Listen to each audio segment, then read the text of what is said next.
110편, 110편의 시편의 유형은 예언시입니다. 메시아 예언시. 그래서 신약에서 제일 많이 인용된 시편 중에 하나입니다. 아주 유명한 시편입니다. 110편. 방금 우리 맹 목사님이 찬양을 또 이 찬양 가사가 있는 것으로 또 찬양을 해주셨는데, 새벽 이슬 같은 주의 청년도 여기에 나옵니다.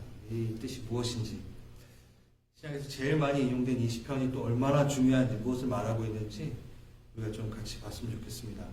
시편의 독특성, 총 3개를 제가 추려서 얘기했던 적이 있는데, 이제는 시편 저희가 110편까지 나갔으니까 이제 찔면 나와야 되는데, 시편의 독특성 중에 첫 번째 뭐가 있죠, 여러분? 하나님 편에서 우리에게 전해지는 것이 바로 성경이죠. 대부분 모든 성경들이 하나님의 편에서 출발되어 우리에게 도착이 됩니다. 시편은 어떻게 된 건가요? 우리 편에서 찬양, 우리 편에서 먼저 시작이 됐어요.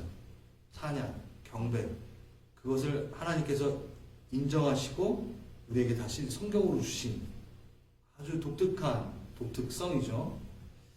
이건 뭘까요? 하나님께서 우리에게 내가 너에게 받는 찬양과 경배가 얼만큼 중요한지 가르쳐 주시는 것 같아요.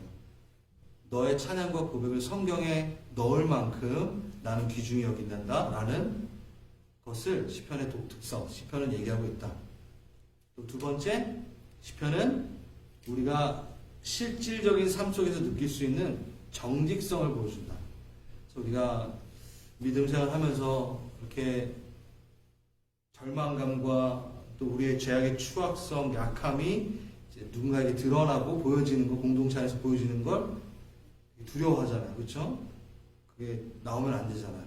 근데 시편을 읽으면 충분히 그것을 드러내도 되겠다라고 싶을 정도로 아주 그냥 가면을 벗게 해주는 시편의 다윗의 고백들, 이 시편 기자들의 그 마음들, 그 아픔들, 그 고백들이 우리에게 솔직한 영적 상태로 돌아가게 하는 영적 자극을 열어준다. 그래서 시편은 우리에게 정직성을 열어준다. 그래서 되게 독특하다라고 하고요. 제가 이 세 번째 거, 이게 상당히 중요한, 또 오늘 중요하기 때문에 이야기하는 겁니다. 오늘 제가 예언시라고 그랬잖아요. 메시아 예언시. 시편은요, 예언적인 성격. 시편의 독특성, 시편을 사랑하게 될 때 우리가 누릴 수 있는 건요, 예수님을 보게 됩니다. 그냥 예수님이 아니라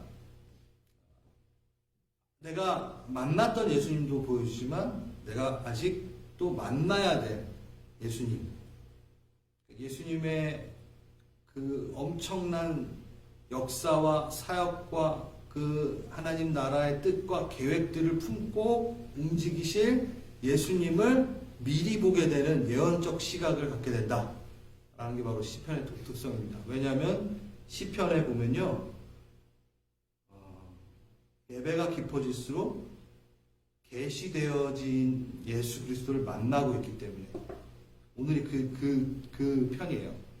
다윗이 그 당시에는 이해할 수도 없는 예수 그리스도의 모습을 계시로 알게 됩니다. 찬양 가운데 그것을 쓴 거예요. 깊은 예배 가운데 하나님의 계획을 보게 되는 시가 바로 오늘의 110편입니다. 그렇기 때문에 우리가 시편을 묵상하고 시편 가운데 우리가 시편 가운데 은혜를 맛보게 되면은 동일하게 예수님께서 나에게 또 이 땅에 행하실 것들에 대한 그 비밀스러운 일들을 보게 되는 아주 영적인 열린 눈을 갖게 되는 책이라고 할 수 있죠. 그래서 참 좋은 책이죠. 그리고 그러한 독특성이 있다라는 거죠. 자, 보겠습니다. 그래서 출발합니다. 다윗의 시, 표제어에 다윗의 시라고 되어 있죠. 다윗이 쓴 겁니다. 1절 같이 한번 읽어봅니다. 시작. 여호와께서 내 주에게 말씀하시기를 내가 내 원수들로 내 발판이 되게 하기까지 너는 내 오른쪽에 앉아 있어라 하였다. 네, 다윗이 지금 말하는 내 주가 누구죠? 여호와께서 그 하나님께서 나의 주에게 말씀하시길. 지금 다윗이 왕인데 다윗에 또 주가 있다라고 지금 얘기해요. 근데 그게 하나님이 아니라 하나님께서 나의 주에게 이렇게 얘기합니다. 이거를 정확하게 예수님께서 말씀을 해 주셨어요. 이게 무슨 뜻인가? 지금 우리가 풀 필요 없습니다. 마태복음 22장 41절에서 44절, 그리고 마가복음 12장, 누가복음 20장 다 나와 있습니다. 근데 여기 보면은 마태복음 22장 41절에 한번 보면 제가 읽어드릴게요. 바리새파 사람들이 모였을 때 예수께서 그들에게 부르셨다. 예수님이 부르신 거예요. 바리새파 사람들이 예수님에게 부른 게 아니라, 너희는 그리스도를 어떻게 생각하느냐? 너는 메시아를 어떻게 생각하느냐? 라고 예수님이 물어봅니다. 그는 누구의 자손이냐? 그들이 예수님께 대답합니다. 다윗의 자손입니다. 메시아는 다윗의 자손으로부터 나온다 라는 건 바리새인이 알고 있었어요. 거기까지는 대답했어요. 그런데 이렇게 얘기합니다. 예수님께서, 그러면 다윗이 성령의 감동을 받아서 그를 주님이라고 부르면서 말하기를, 주님께서 내 주께 말씀하시길, 지금 방금 우리가 읽었던 여호와께서 내 주께 말씀하시길, 내가 원수를 내 발 아래 굴복시킬 때까지 너는 내 오른편에 앉아 있어라 하였으니 이게 어찌 된 일인가? 지금 여러분 무슨 얘기인지 아시겠어요? 지금 바리새인한테 지금 메시아는 어떤 사람이지? 바리새인들이 다윗의 자손에서 나오는 자가 바로 메시아야 라고 얘기해요. 그런데 시편에, 너네가 그렇게 잘 알고 있는 시편에 이렇게 써있다. 여호와께서 내 주께 말씀하시길 내 원수 바랄 때, 아무튼 이렇게 또 읽기가, 그러니까 이 말은 무슨 얘기냐? 다윗이 45절 그리스도를 주라고 불렀는데 어떻게 그리스도가 그의 자손이 되겠느냐? 그러니까 다윗이 메시아를 보고 나의 주라고 했는데 어떻게 후손이 될 수 있겠느냐라고 지금 얘기하는 거예요. 다윗의 후손한테 다윗은 지금 뭐라 그랬죠? 주라고 얘기했다고요. 그 얘기예요. 어떻게 그럴 수 있겠느냐? 그러자 아무도 예수께 한마디로 대답하지 못했으며 그날부터는 그에게 감히 묻는 사람도 없더라. 네. 그냥 풀어서 얘기해 드릴게요. 메시아가 다윗의 후손이면서도 본질적으로는 하나님의 아들임을 인정해야지만이 다윗이 주라고 고백할 하나님의 아들, 그러니까 신, 메시아야지만이 하나님의 아들이어야지만이 이게 대답할 수 있고 시편을 이해할 수 있고 시편이 그렇게 작성이 된 거예요.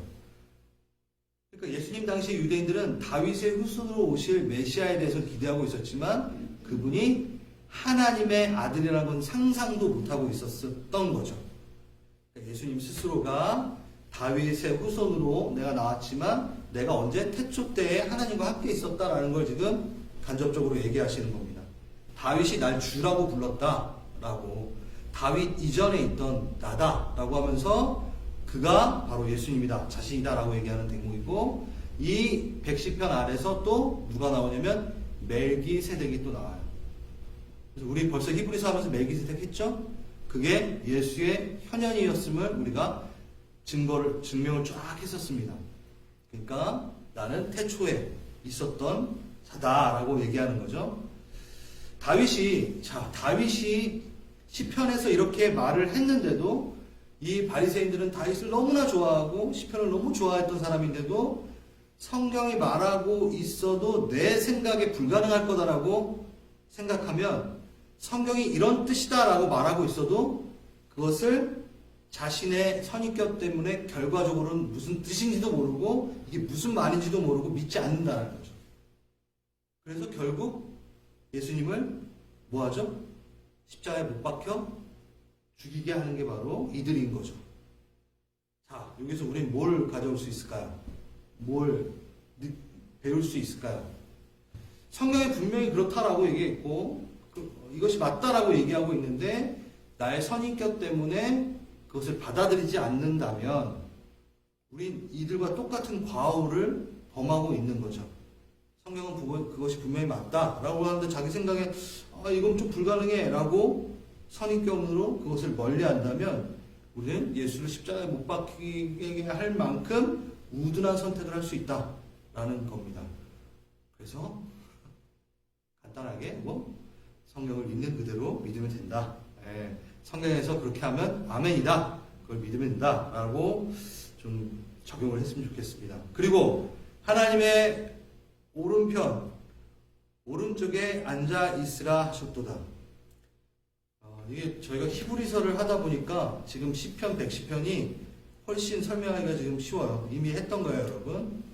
하나님 우편에 앉아 계신 분 누구시죠? 너무나 여러분 잘 이미 알고 계시는 예수 그리스도. 네, 그렇습니다.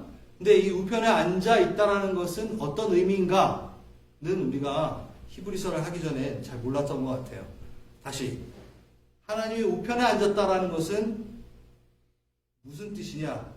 특별한 영의 자리에 앉았다라는 거죠. 그래서 골로새서, 히브리서, 로마서, 베드로전서 보면은 예수님께서 그 특별한 영의 명예의 자리에 앉아 계셨다. 하나님의 보좌에 앉으신. 그래서 그것은 하나님의 우편에 앉아 계셨다라는 것은 하나님의 심부름꾼으로 앉아 있는 게 아니라 그 영예를 뜻하는 거예요. 그래서 성부 하나님과 동일한 권위로 그 자리에 앉아 있는 것이고, 만유를 다스리고 만유를 만드시고 다스리고 붙드시고 원래 그 자리로 다시 돌아가셨다라는 의미죠.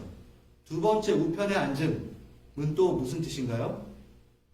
예수님께서 땅 가운데 오셔서 무엇을 완성하시죠? 지상의 십자가의 구원 사역을 완성하십니다. 그리고 나서 성경은 어디에 앉으셨다? 우편에 앉으셨다라고 얘기하는 거예요. 그렇다면 우편에 앉으셨다라는 건 뭘 뜻하는 거죠? 지상의 사역이 완료되었다, 완성되었다. 예수님이 그것을 완성시켰다라는 겁니다.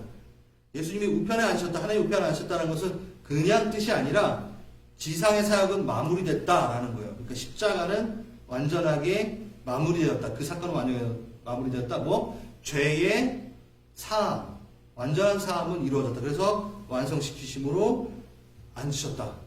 그거고 세 번째 중요합니다. 이건 우리가 더 잘 알고 있어야 되는 거. 우리와 함께 앉길 원하셔서 앉으셨다. 제가 히브리서 할 때 분명히 아주 강조하면서 말씀을 드렸습니다. 계시록 3장 21절 이기는 그에게는 내가 내 보좌에 함께 앉게 하여 주기를 내가 이기고 아버지 보좌와 함께 앉는 것과 같이 하리라. 네. 이기는 그에게 예수님께서 이렇게 합니다. 내 보좌에 함께 앉게 하여 줄 것이다. 내가 이기고 아버지 보좌에 함께 앉는 것 같이 너도 그 자리에 앉게 해주길 원함이라 라고 얘기합니다. 자, 예수님께서 하나님 우편에 앉으셨다라는 것은 혼자 영예를 차지하려고 앉으신 게 아니라 그 앉으신 이유가 뭐라고요? 우리를 죄 없다 하시고 우리를 상속자라 하시며 자기하고 연합시켜서 자신과 동일하게 하나님 우편에 같이 앉히시기 위해 예수님이 그걸 하셨다라는 거예요. 여러분 감동해야 돼요. 네. 바울이 이렇게 얘기합니다. 허물로 죽은 우리 그리스도와 함께 살리시고 일으키사 예수 안에서 함께 앉히시니. 그러니까 우리가 예수의 그 사역을 바라보면서 예수님 혼자 그 영예를 차지하는 것처럼 하기 위해서 하신 것처럼 한 게 아니에요. 네, 다 제 히브리서 그 설교를 할 때 기억이 나는데 그가 히브리서를 가르쳐준 그분의 호칭들은 다 누굴 위해서 그 호칭을 가지셨다? 다 우리를 위해서. 다 우리를 위해서 그의 호칭들이 다 지어짐을 받고 그렇게 사용되어집니다. 네, 주일날 한 번 더 해야 될 것 같다는 생각이 또 드네요. 네, 네, 그래서 2절 한번 읽어볼까요? 같이 읽겠습니다. 시작. 여호와께서 시온에서부터 주의 권능의 기들을 내보내시니 그 원수들 중에서 다스리소서. 네, 이건 되게 간단한 한 절이지만 이것도 아주 중요한 구절입니다. 여호와께서 어디에서부터요? 시온에서부터 주의 권능의 규를 내보내시리니 뻗어나가시리니 주는 원수들 중에 다스리소서. 이게 뭐냐면 시온은요 뭐죠 여러분? 여부스인의 성읍이었지만 다윗과 솔로몬을 통해서 성전이 건립되면서 거기는 뭐가 되죠? 시온, 성, 여호와의 성, 하나님의 거처가 됩니다. 그래서 다윗의 계통이 거기서부터 시작이 됩니다. 그래서 바로 여기서부터 주님께서 원수들을 다스리시는, 원수들을 밟으시는 그 권위가 여기서부터 시작된다는 거죠. 이것은 뭘 얘기하고 있냐면 다윗 왕조로부터 메시아가 올 것에 대해서 지금 시편은 이야기하고 있는 거예요. 주의 권능의 규, 다른 번역서를 보면은 홀이라고도 되어 있는데 이게 히브리서의 마테라는 단어입니다. 이건 지팡이 막대인데 이렇게도 사용하지만 180회 뭐로 사용되냐면 지파로 사용돼요. 한마디로 해서 주의 권능에 따라서 시온에서부터 뭐가 나온다? 계통이 나온다. 지파가 나온다. 다스림이 나온다. 바로 다윗의 왕권이 거기서부터 나온다라는 얘기죠. 지파의 지도자의 상징으로 막대기, 이 규, 홀. 그래서 모세의 지팡이, 아론의 지팡이, 또 리더들이 갖고 있는 그 지팡이를 말하고 있는 거예요. 그것이 시온에서부터 나와서 누구? 예수가 그걸 들고 있는 거죠. 예수님께서 그것이 바로 메시아의 모습. 시온에서 메시아 나온다라는 게 바로 이 110편 2절에 나오는 거고요. 그렇기 때문에 이 오실 메시아에 대해서 이렇게 상세하게 지금 1절, 2절 했는데 벌써 되게 많은 부분들이 지금 나온 거예요. 그래서 예언시예요. 예수님을 바라보게 하는 메시아의 예언시. 그래서 참 재밌게도 비교적 7절밖에 없는 이 짧은 110편에서 신약에서는 가장 많이 인용된 게 바로 이 110편입니다. 17번. 그러니까 이 한 시편을 신약에서 17번이나 인용을 할 정도로 아주 유명한 시라는 것, 예언시라는 것 다시 한번 말씀을 드리고요. 그 다음에 3절 보겠습니다. 같이 읽어볼까요? 시작. 주의 권능의 날에 주의 백성이 거룩한 옷을 입고 들과의 지나리 새벽 이슬 같은 주의 청년들이 주께 나오는 어느 날에 주의 권능의 날에 이 진짜 이 마지막 때에 마지막 때는 분명히 또 그 성령이 강림하신 그때부터 시작된 겁니다. 예수님께서 다시 오실 가능성이 생길 때 이미 마지막 때는 시작됐어요. 예수님이 승천하시고 나서부터는 예수님이 오실 가능성이 있는 거죠. 올라가셨으니까. 그때부터 마지막 때가 시작되었고, 지금 우리를 지금 말세치 말이라고 하죠. 마지막 때, 또 마지막 때라고 얘기하는데, 자, 그것은 복음에, 온 열방에 복음이 지금 전파되고 있는 것을 보고 그렇게 얘기하는데, 주의 그 권능의 날에 여러분, 주의 백성이 거룩한 옷을 입고 즐거워 연신하니 새벽 이슬 같은 주의 청년들이 주께 나오니까. 우리도 지금 말씀 전하기 전에 이찬이 불렀는데, 본인이 청년이라 생각하시는 분이 일어나십시오라고 우리 맹 목사님이 어떻게 좀 이렇게 일어나게끔 하려고 하셨는데, 솔직히 이 찬양 부를 때 나 청년 아닌데 하시면서 이러실 수 있어요. 그런데 그 뜻이 아닙니다. 실질적으로는 뭐죠? 얄두트, 히브리서에는 얄두트라는 단어가 있어요. 이게 청년이에요. 근데 여기는 뭘 쓰냐면 엘레드라는 단어를 써요. 네, 그게 뭐냐면 청년 시절, 청년의 때라고 얘기하는 겁니다. 그러니까 나이로 청년이 아니라 새벽 이슬과 같이 주의 그 청년의 때와 같은 자들이 나올 것이다. 그러니까 예수 그리스도의 복음을 갖고 전파하기를 열정적으로. 여러분, 청년의 상징이 뭐죠?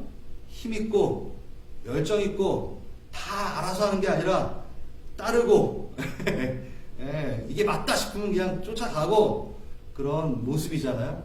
그러니까 바로 이 얘기를 하는 겁니다.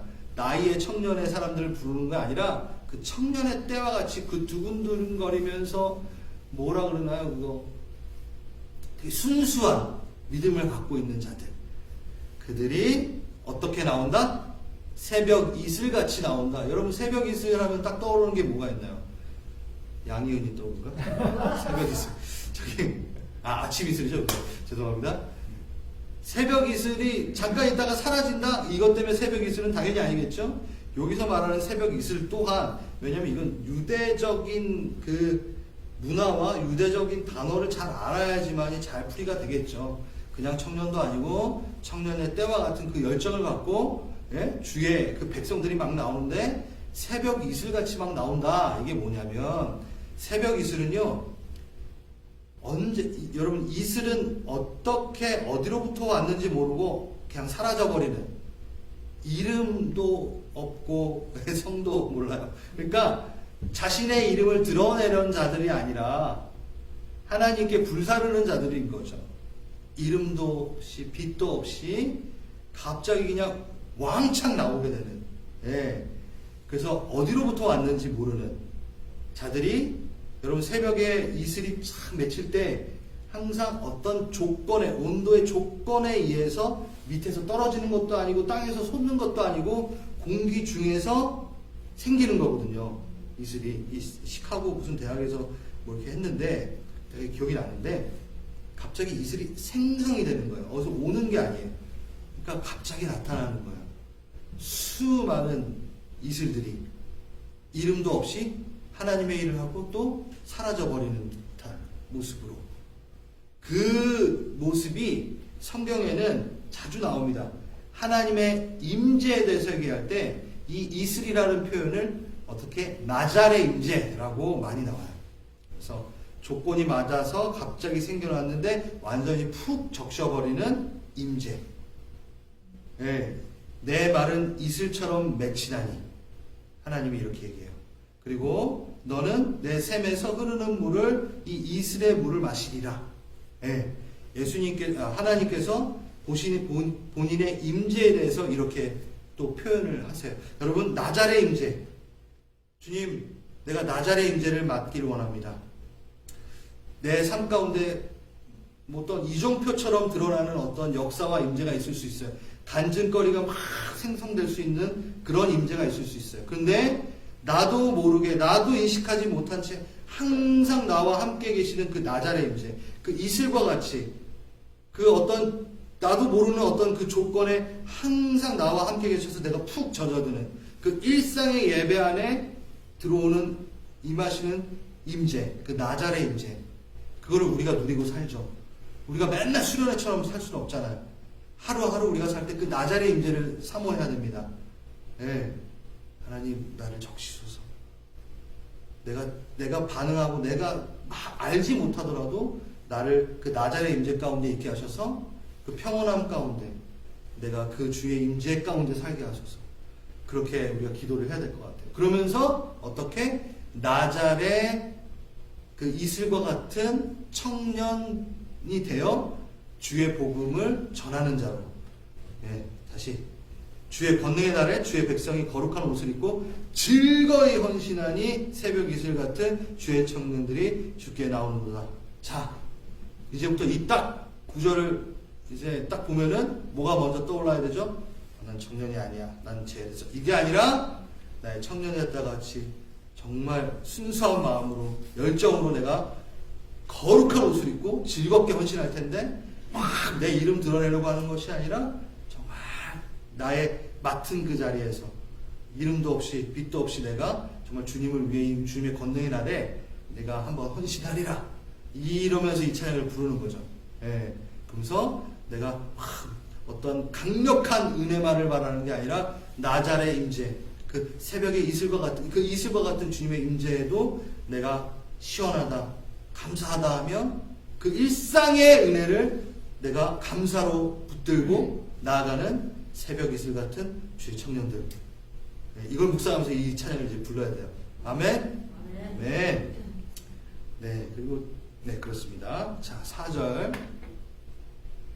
같이 읽을게요. 시작. 여호와는 맹세하고 변하지 아니하시리라. 이르시기를 너는 멜기세덱의 서열을 따라 영원한 제사장이라 하셨도다. 네, 이건 예수 그리스도에 대해서 얘기를 하고 있는 거죠, 그죠? 예수님에 대해서. 우리 히브리서 하면서 11조에 대한 부분, 또 이런 부분도 좀 우리가 얘기했던 것 같아요. 히브리서 7장에 보면요, 멜기세덱을 예수님의 그림자로 보고 있습니다. 왜? 거기 보면은 아버지도 없고 어머니도 없고 족보도 없고 시작한 날도 없고 생명의 끝도 없어. 하나님의 아들과 닮아서 항상 제사장으로 있느니라. 그럼 누구예요? 그냥 하나님이죠. 예수님인 거죠. 그렇죠? 어디서 시작됐고 어디 끝도 없고 뭐 죽지도 않았다라는 거죠. 모른다라는 거죠. 그래서 하나님의 아들을 닮았대요. 그럼 하나님의 아들인 거죠. 그렇죠? 그래서 멜기세덱은 누구? 예수 그리스도가 이 땅 가운데 현현한 모습이 바로 멜기세덱의 모습으로 나왔고, 멜기세덱이 어디 나오냐면 아브라함이 롯이 이제 그 포로로 잡혀갔을 때 다시 연합군과 싸워가지고 전쟁을 해가지고 되찾아오죠. 되찾아올 때 내가 싸움 잘해가지고 전쟁 잘해가지고 롯을 구출해온 줄 알았는데 멜기세덱을 딱 만나니까 아 이게 내가 한 게 아니라 하나님께서 하신 거구나. 그러면서 뭘 하죠? 10의 1조를 바치죠. 그래서 하나님이 내 삶의 주인이다 라는 것을 고백하기 위해 11조를 바칩니다. 멜기세덱에게. 그래서 자신이 누리고 있는 게 뭐죠? 물적인 것, 뭐 인적인 것, 영적인 것, 다 모든 능력, 이것이 내 능력이 아니라 내 노력의 결과로 누리는 것이 아니라 하나님의 돌보심 때문에 내가 지금 이렇게 살고 있다 라는 것을 내가 하나님께 인정하고 감사함으로 행동하고 고백하는 게 바로 10분의 1을 떼어 드리는 게 바로 10의 1조라는 거죠. 근데 우리는 11조 하면은 막, 구약의 율법에, 그래서 우리는 신약을 사니까 11조 안에 막 이런 분들 있잖아요. 뭐 그렇게 하세요, 그러면. 예. 그러면 나 모르겠어요. 성경대로 안 하시면은, 예, 별로, 그럴 것 같습니다. 율법 때문에, 구약에 나와 있는 율법 때문에 11조를 하는 게 아닙니다. 율법이 있기도 전에 멜기세덱이, 그러니까 예수님에게 했던 거예요. 예수님이 나의 주인이다라는 거를 내 온 마음을 다해 표현할 수 있는 거. 10의 9조도 드려야 되는데 10의 1조를 떼어 드리는 거죠. 그것은 우리의 감사의 고백인 거죠. 그래서 우리가 이 시대, 신약 시대 때 11조를 한다라는 뜻은 뭐냐면 예수 그리스도께 하는 건데 예수 그리스도의 몸, 예수 그리스도가 사랑하고 예수 그리스도가 완성시키려고 하는 그 몸에 우리가 그것을 11조를 함으로 복음을 전하는 데 사용되고 또 교회라든가 그 공동체가 쓸 수 있는 것에 사용이 되는 거겠죠. 네, 이거는 이미 제가 설교를 했기 때문에 그래서 10의 1조, 이 멜기세덱에게 우리가 드려지는 것은 뭔가를 드릴 수 있다는 것은 정확하게 무슨 뜻이냐. 나는 그분하고 관계가 있어. 난 혼자 있지 않아. 내가 이루어진 모든 형태는 누구하고 관계 있어? 하나님하고 관계가 있어. 특권이야. 라고 하면서 나는 이것을 드리는 게 특권이야. 다른 사람들은 이걸 드리고 싶어도 못 드려. 왜? 그들은 하나님하고 관계가 없기 때문에. 근데 내가 하나님께 11의 1조를 드리는 것 자체는 내가 하나님과 관계 있고 하나님께 보호를 받고 있는 특권, 자녀라는 것을 뽐내는 거야. 라고 말하는 게 바로 그런 뜻이죠. 네, 그러면서 이 시편에서 정말 엄청난 사건이 이제 나오게 됩니다. 5절에서 7절까지는 그냥 쭉 읽을게요. 읽겠습니다. 시작. 그의 노하시는 날에 왕들을 쳐서 깨뜨리실 것이라. 문 나라를 심판하여 시체로 가득하게 하시고 여러 나라의 머리를 쳐서 깨뜨리시며 길가의 시냇물을 마심으로 그의 머리를 드시리로다. 네. 2절부터 4절까지는 예수님의 초림에 대해서 얘기하고 있고요. 지금 5절부터 7절까지는 다시 오실 왕, 예수님의 재림에 대한 얘기를 하고 있습니다. 이 짧은 지금 시편 110편 안에 엄청난 게 지금 들어있잖아요. 그렇죠? 성경에서 잘 풀지 못하는 멜기세덱의 얘기부터 시작해가지고 우편에 앉으심부터 시작해가지고 초림에 대한 부분들 그리고 재림에 대한 부분들까지 이게 온 인류의 어떤 이 생을 그냥 한 번에 압축해서 보이는 것 같습니다. 초림 때에는 십자가의 사건을 통해 구원의 길을 여셨고 주의 백성들에게 복음의 권세를 주어서 주의 청년들이 나오는도다. 그래서 나와라 해가지고 수많은 백성들이 주께로 돌아오는 길을 여셨던 것을 지금 2절에서 4절까지 얘기했고 그 다음에 이제는 뭐죠? 주의 권능의 날에 온전한 심판주로 오실 것에 대해서 지금 얘기하고 있는 거예요. 네. 이렇게 제가 가끔 얘기하는데 신명기적 사관이라고 신명기에 나와 있는 주제가 뭐냐면 순종하는 자에게는 축복을 주고 불순종하는 자에게는 저주가 임한다라는 분명한 주제가 바로 있습니다. 그거는 선지자적 관점으로 쓴 거예요. 그래서 열왕기서랑 역대상이랑 동일한 내용을 담고 있는데도 해석하는 관점이 조금 틀려요. 그래서 우리가 역대기는 우리가 이미 했죠. 했나요, 목사님? 안 했죠? 이사야서를 했군요. 요번 10편 끝나면 이제 그 다음에 열왕기상을 하겠습니다. 열왕기서로 들어가겠습니다. 이 열왕기사랑 역대상이랑은 동일한 다윗 시대의 것들을 얘기하고 있는 그 대목이 있는데도 이 열왕기서에서는 신명기적 사관으로 썼어요. 그래서 선지자적 관점. 그래서 하나님의 입장에서 지금 너희가 무엇을 잘못했고 너희가 순종하지 않으므로 불순종함으로 저주가 임하고 뭐 이런 얘기들이 쭉 나옵니다. 근데 이 역대상에서는 제사장적 관점으로 써요. 그래가지고 다윗이 뭔가를 좀 잘못해도 조금 봐주는 듯한 느낌으로 글이 써져 있어요. 아, 주님 봐주실 거야. 얘 좀 봐주세요. 얘 좀 허락해 주세요. 뭐 이런 식으로 나오고, 이 열왕기서에서는 심판이 분명히 있다니까 이렇게 아주 뭐랄까 권면이 있는 것처럼 나오거든요. 이건 나중에 좀 더 자세하게 이제 말씀을 드리겠습니다. 바로 이 5절과 7절이 동일하게 그렇게 어떻게 신명기적 사관으로 쓴 거죠. 뭐? 순종하면 뭐가 있다? 축복이 있지만 불순종하면 얄짤없다. 저주다.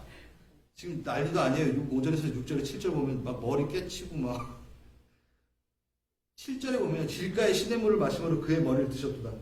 심판을 하다가, 그러니까 전쟁의 어떤 그림을 보여주는데, 전쟁을 하다가 심판을 하다가 잠깐 쉬면서 시냇물 마시고 다시 머리를 들고 다시 심판하는 거예요. 그러니까 전쟁을 하다가 적군을 죽이다가 좀 쉬어서 시냇물 마시고 머리를 든다는 건 또 그 역할을 다시 한다라는 거예요. 그러니까 분명한 심판이 있다라는 거죠. 그래서 우리는 그 심판에서 자유함을 얻은 자들이죠. 그래서 그 권능의 날에 우리는 두려움에 떨고 그날을 맞이하는 자들이 아니라 오히려 어디에 서서 새벽 이슬 같은 주의 청년들처럼 예수 그리스도께서 닭이 암탉이 그 자녀들을 모으듯 거기에 우리가 모으고 와라. 복음이 있는 곳으로 함께 가자. 진짜 예배 한번 드려보자. 지금 이 세상에 그 자유주의 신학으로 물들어가지고 동성애를 허용하고 하나님이 6일을 창조하신 게 말도 안 된다라고 얘기하고 예수님이 무리를 거둔 거는 다 뻥이라고 얘기하고 그게 교회 지금 그런 메시지가 온 지금 많은 교회에 지금 펼쳐지고 있어요. 오병이어의 기적? 그거 예수님이 불린 게 아니야. 어린아이가 그거 음식 꺼냈더니만 다 부끄러워가지고 어른들도 음식 조금씩 꺼내가지고 그렇게 많아진 거야. 이게 바로 자유주의 신학자들이 말하고 있는 겁니다. 이거를 따라가고 있다니까요, 지금 사야 됩니다. 내가 이 머리 부서질 곳에 쓸 것인지 아니면 그 열방에 나가서 주의 청년들에게 주의 청년들과 같이 예수가 메시아다. 예수는 신이다라고 얘기할 수 있는 자여야 된다고. 시편 110편을 그냥 다윗의 자손에서 나오는 인간 정도가 메시아가 아니라 하나님의 아들이 메시아다. 그가 바로 예수다. 라고 이야기하는 자들이어야 된다는 거죠. 아멘. 그렇게 적용을 하려고 제가 말씀을 준비한 게 아닌데 마지막에 그렇게 적용이 돼버렸어요. 자, 그래서 오늘 짧은 7절이었는데 하나하나 지금 저희가 아주 중요한 대목들을, 중요한 주제들을 다루었습니다. 이 부분을 갖고 우리가 개인적으로 좀 기도하는 시간을 먼저 갖겠습니다. 기도하실 때 제가 새 기도 제목을 드렸습니다. 그래서 오늘 말씀 들으신 것 같고 개인 기도 하시고 제가 마무리 때쯤에 우리 중보 기도 시간을 하기 위해서 제가 잠깐 나오겠습니다. 첫 번째, 예수님을 더욱더 시편을 통해서 내가 만나게 하소서. 말씀을 통해서 좀 기이한 그 비밀, 예수의 그 비밀을 알아가는 그 재미로 내가 신앙생활을 하게 하시옵소서.